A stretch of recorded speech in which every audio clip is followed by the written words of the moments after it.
자, 두 번째 상담 이어가 보도록 하겠습니다. 자, 이번에도 문자로 보내주신 사연입니다. 끝번호 3490번으로 보내주신 사연 확인할게요.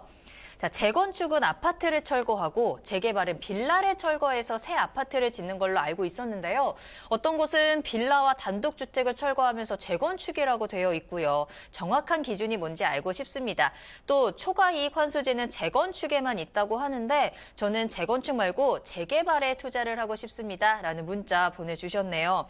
자, 재개발, 재건축과 관련된 질문입니다. 재건축, 재개발 정확하게 기준이 어떤 건지 좀 설명을 좀 해드려야 될 것 같고요. 또 여기에 또 초과이익 환수제에 대한 언급이 있었기 때문에 이 부분에 대한 설명도 조금 더 해주시면 좋을 것 같거든요. 자, 시청자님께서는 재개발에 관심이 있다고 하십니다. 자, 이사님, 재개발, 재건축 정확하게 어떻게 다른 건가요? 재개발과 재건축이라는 것은 사실 전문 용어이기 때문에 굳이 이제 그거에 대해서 정확하게 알고 계시는 것보다는 대충 어떤 개념이다 정도만 알고 계시면 좋을 것 같아요. 근데 질문을 하셨으니까 제가 간단하게 말씀을 드리겠습니다. 크게는 재건축이라고 하고 그리고 재개발이라고 합니다.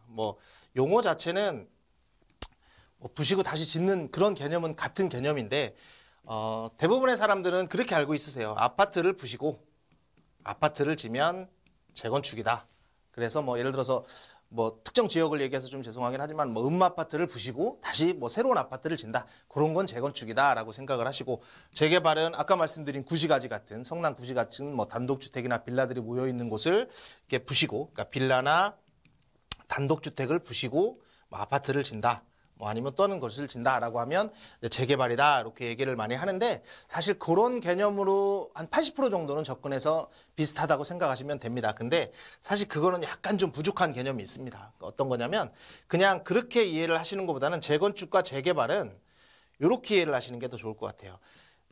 기반시설이라는 게 있습니다. 기반시설. 그러니까 도로가 정말 잘 돼 있고 어떤 편의시설도 잘 돼 있고 그런 곳에 아파트나 단독주택이나 빌라가 있는데 기반시설이 상당히 양호한 곳에 기반시설이 양호하다는 표현을 쓰는데 기반시설이 양호한 곳에 아파트나 단독주택이나 빌라가 있을 때 이것을 요것만 부시고 기반시설은 조금 정비만 하는 상태에서 새롭게 뭔가를 든다? 그러면 재건축이라고 이해를 하시면 됩니다. 특히 강남에 있는 곳들은 그래서 재건축 장지가 상당히 많습니다. 예전에 택지 개발식으로 다 개발이 되었기 때문에 재건축이 상당히 많은 거고요.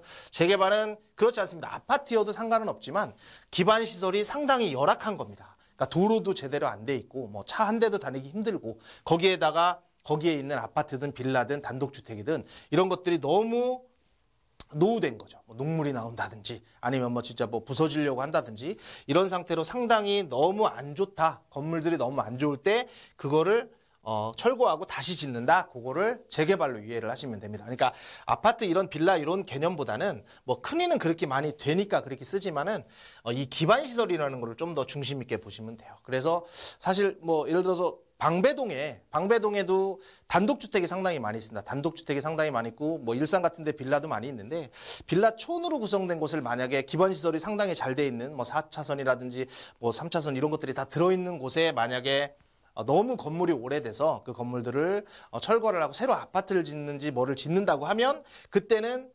재건축이라고 하는 거죠. 재개발이라고 안 하고 빌라를 철거하고 짓겠지만 근데 사실 그렇지 않고 여러 가지 흔재되어 있는 곳에 기반시설이 너무 안 좋다. 예를 들어 그래서 강남을 제외하고 대부분의 지역들은 재개발 지역들이 많습니다. 그래서 재개발 지역들은 쉽게 얘기하면 좀 더 크게 한다 그러면 뉴타운이라고 불리는 이런 곳들은 서울에 26개의 뉴타운 지역이 있는데 이런 곳들은 다 거의 재개발이라고 보시면 되고 강남이라든지 어떤 택지 개발로 이루어진 곳들에서 뭔가 이루어진다. 그런 곳에서 새롭게 만들어진다. 특히 잠실이라든지 잠실 주공 5단지 또는 어떤 음마아파트 이런 것들을 한다. 그러면 그거는 다 기반시설은 되게 잘 돼 있는 곳에서 만들어지는 거기 때문에 그거는 재건축이다라고 이해를 하시면 되고요. 아까 질문을 되게 잘 해주셨는데 사실 지금은 현재 재건축에 대한 그런 규제가 상당히 많이 있습니다. 큰 규제로는 아까 말씀드린 대로 초과이익 환수제가 있고요. 두 번째는 재건축에서는 조합원이 되면 조합 이제 설립이 되거나 그래서 조합원이 되면 조합원의 지위가 양도가 되지 않습니다. 그러니까 재개발 같은 경우는 관리처분 인가 전까지는 함께 양도를 할 수 있는데 재건축 같은 경우는 안 되기 때문에, 그리고 또 안전진단이라는 또 절차를 또 거쳐야 되고 환경영향 평가도 받아야 되기 때문에 이 재건축에 해당된다 그러면 상당히 제재가 많다. 그래서 방배동도 재건축 단지가 있고 재개발 단지가 있기 때문에 그래서 재건축을 이제 재개발인지는 꼭 확인해야 된다라고 보시면 되고, 아까 아나운서님이 말씀하신 대로 초과이익 환수제라는 것은 초과되는 이익에 대해서 정부에서 가져가겠다라는 뜻이고요.